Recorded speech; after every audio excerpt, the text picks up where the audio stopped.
Hello students, आज हम nomenclature of functional group start करेंगे। तो सबसे पहले हम देखते हैं कि फंक्शनल ग्रुप क्या होते हैं। फंक्शनल ग्रुप एटम्स और ग्रुप ऑफ एटम्स होता है जो chemical properties of A compound decide करता है।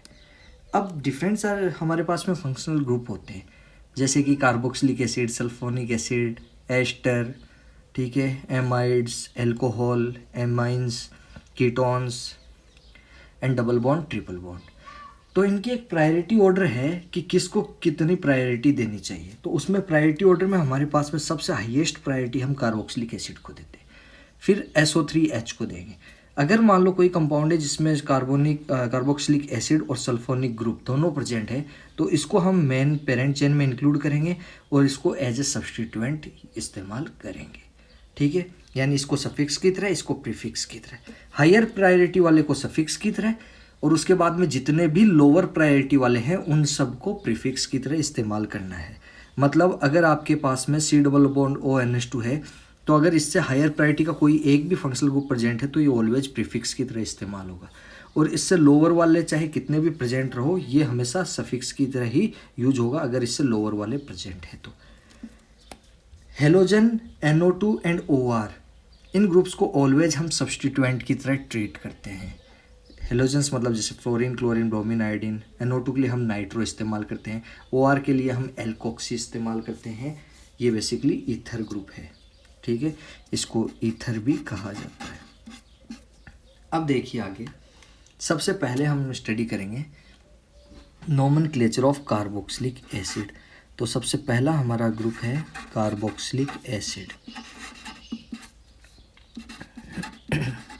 जो कि C double bond OH group है। ठीक है, इसमें आपके पास में कीटोन कार्बोनिल ग्रुप और OH हाइड्रोक्सिल ग्रुप दोनों प्रेजेंट है। इस C डबल बॉन्ड O को हम कार्बोनिल ग्रुप कहते हैं, OH को हाइड्रोक्सिल ग्रुप कहते हैं।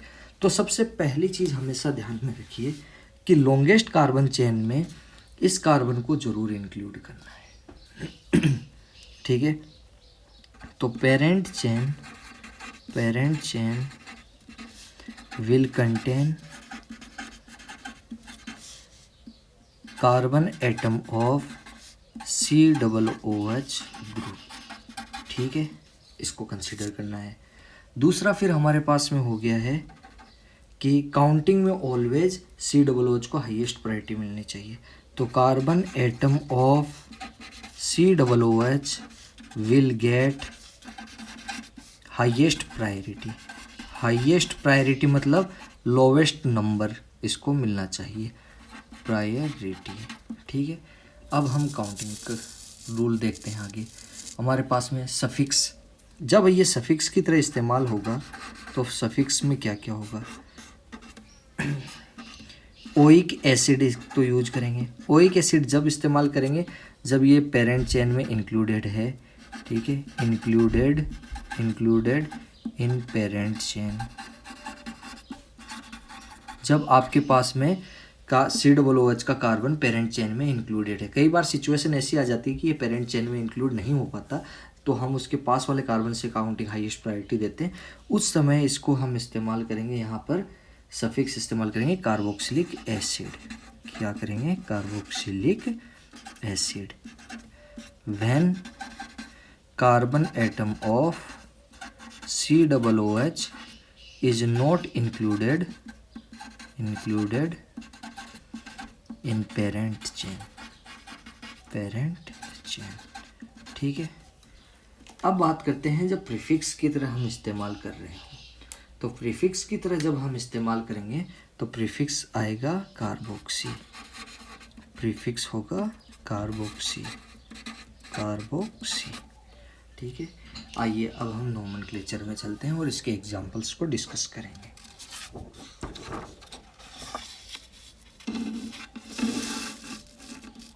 तो सबसे पहला क्वेश्चन जैसे मैंने आपको दे दिया है, बहुत ही सिंपल दे रहा हूँ, C डबल बॉन्ड OH। तो आपको क्या करना है, प्रायोरिटी डिसाइड करनी। तो काउंटिंग हमेशा यहाँ से कर दिया, 1 2 3 4 5। ठीक है, और यहाँ पर इसका नाम क्या हो जाएगा, आपके पास में 5 कार्बन इसलिए पेंट,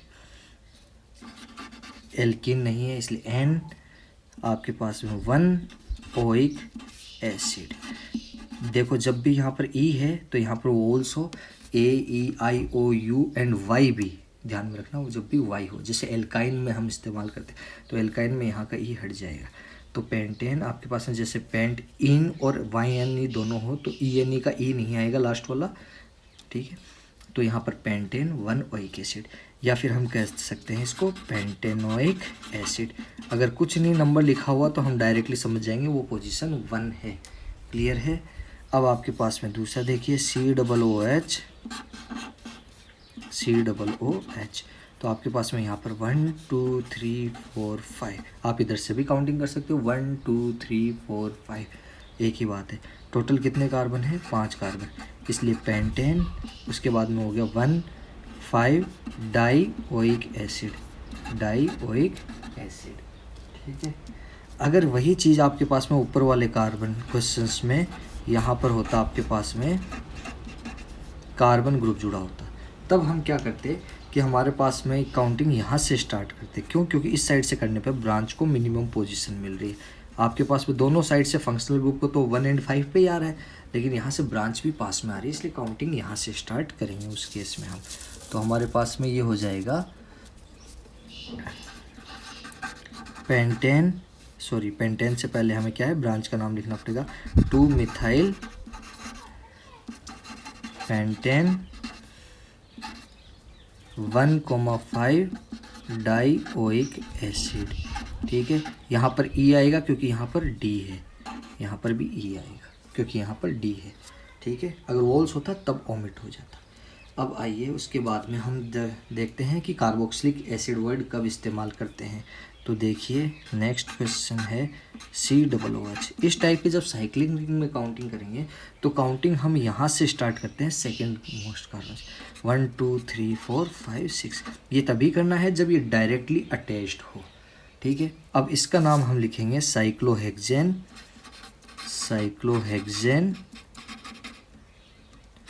कार्बोक्सिलिक एसिड,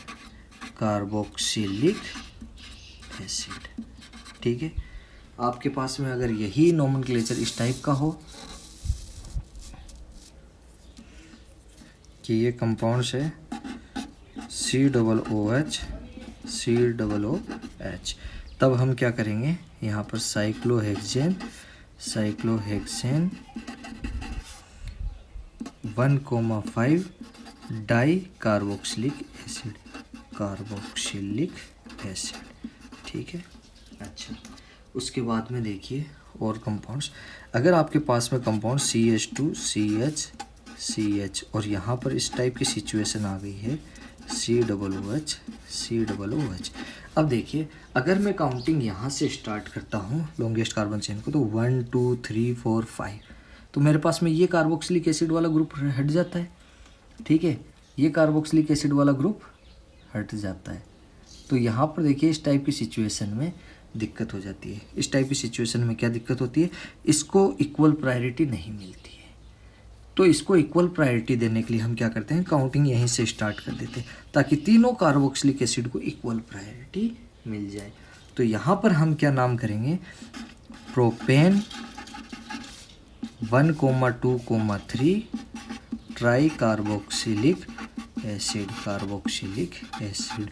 ध्यान में रखना इस टाइप के कंपाउंड्स में हमें इक्वल प्रायोरिटी देना है तीनों COOH को। तो अगर हम यहाँ से काउंटिंग करते तो 1 2 3 4 5, तो ये ब्रांच की तरह इस्तेमाल होता, लेकिन तीनों की प्रायोरिटी इक्वल है तो 1 2 3, तो हम काउंटिंग यहाँ से कर देंगे। क्लियर है।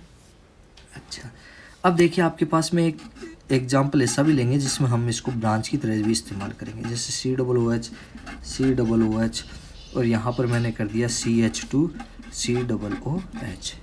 तो देखिए आप चाहे काउंटिंग हम यहाँ से कर रहे हैं 1 2 3 4 5 6, कुछ भी कर लीजिए, आप इस कार्बन को कभी भी लॉन्गेस्ट कार्बन चेन में इंक्लूड नहीं कर सकते।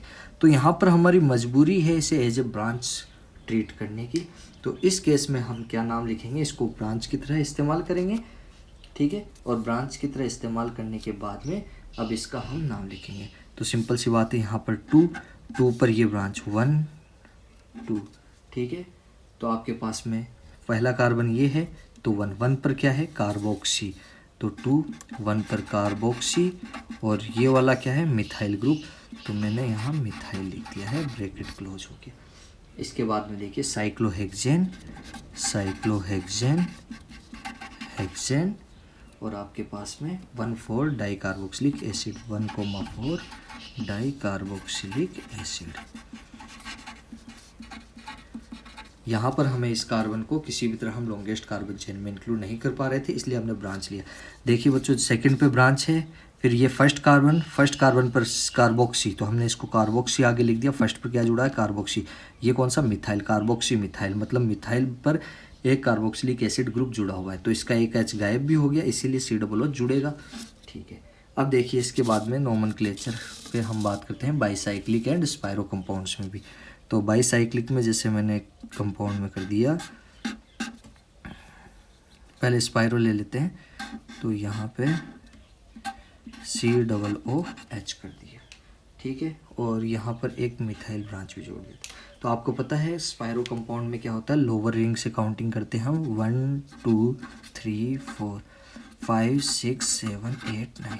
यहाँ पर आप काउंटिंग चाहिए, यहाँ से भी कर सकते हैं, 1 2, दोनों ही साइड से 2 पर कार्बोक्सिलिक एसिड आ रहा था, 3 4, फिर मैं अगर यहाँ से काउंटिंग ले जाता तो 5 6 7 8 पर मिथाइल ब्रांच आता है, इसलिए मैंने अपर साइड से ले गया हूँ क्योंकि यहाँ पर 6 से मिथाइल ब्रांच आ रहा है। अब इसका नोमेनक्लेचर क्या हो जाएगा, तो इसका नोमेनक्लेचर सबसे पहले 6 मिथाइल, और उसके बाद में स्पायरो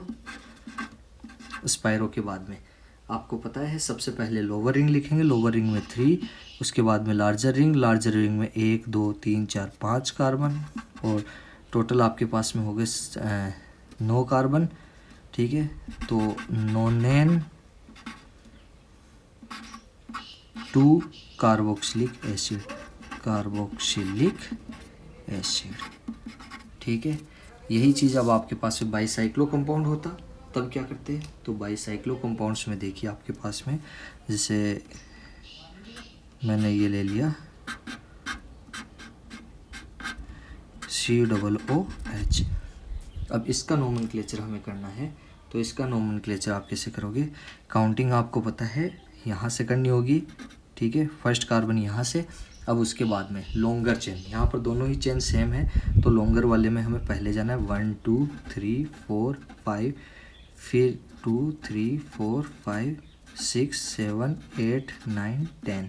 ठीक है, तो हम यहाँ पर नाम लिखेंगे इसका बाईसाइक्लो, और फिर उसके बाद में दोनों ही मेंबर में आपके पास में कितने हैं, 4 और 4, 4,4 और 0।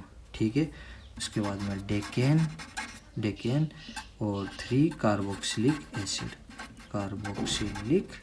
एसिड। इस तरह से हम इन सब का नोमेनक्लेचर करेंगे। Thank you.